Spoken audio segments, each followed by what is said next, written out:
Marble Hornets, created by Troy Wagner and Joseph Delage, is a cornerstone of online horror.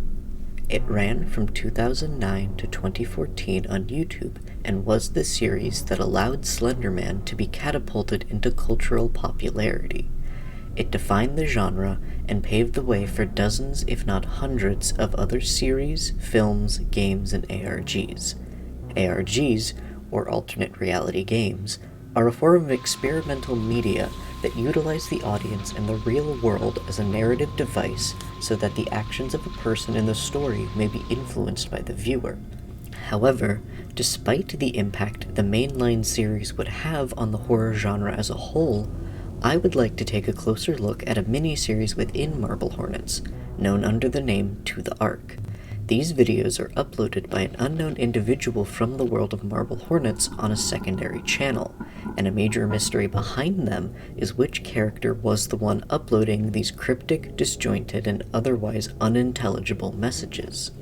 It is the visual language and editing that ToTheArk is most famous for. To look at it from a different perspective, however, I would like to argue that the true nature of these codes is more psychological than literal. These codes are a visual and linguistic breakdown in communication, and the individual creating these videos is suffering from some form of disordered thinking, which is affecting their ability to effectively communicate with others. Their words are not always words, and they are often vague or nondescript at best when it comes to exactly what they are saying. The usage of old distorted footage, words spoken in various ciphers and code, and iconography that can only be best described as desolate and abandoned all emphasize these videos' core message, a warning and sometimes threat to the protagonists of Marble Hornets. Very rarely are words ever given directly in ways that make immediate sense, and it is the nature of these coded messages that information is inherently difficult to understand. The messages, when translated, often give additional insight into a character or motif within the series, and further flesh out the strange and experimental storytelling of Marble Hornets as a whole.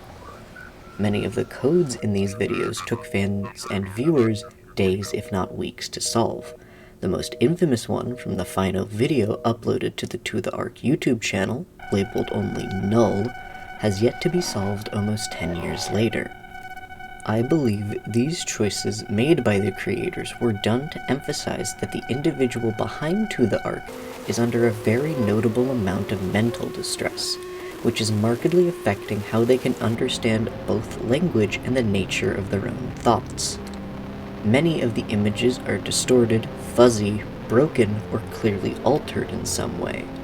Words, when in a form a viewer can easily read, often give information that is lost to us by lack of perspective, or there is a portion of it cut or missing. There are even times in these videos where words will flicker and change to different ones or codes as we read them, showing a visual flow and shift.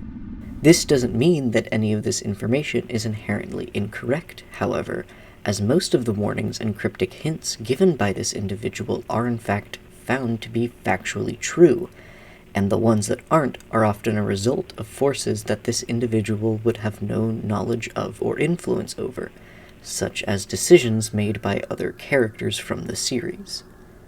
There is truth to what this person is saying, and we can visually see their struggle to try and communicate with others. To this person, there is something wrong with the words they are trying to say, and the warnings they are trying to give, and this disconnect is even addressed through the main series itself. Everything is distorted. My thoughts, they make no sense. I try to warn others, but nothing comes out.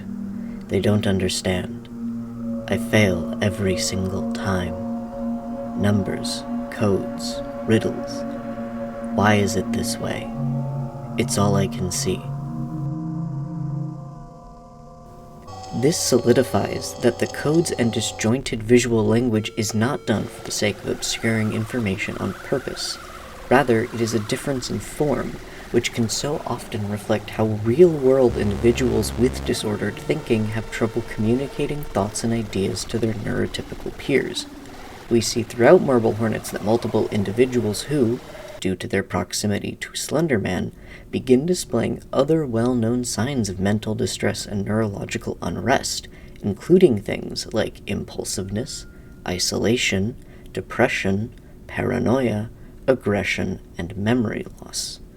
These would readily lead us to believe that these codes are the way they are intentionally and are laid out this way to give us a visual of an individual's mental state to further the impact of the narrative, as this was done by the creators to further the interpersonal storytelling and world building of this series.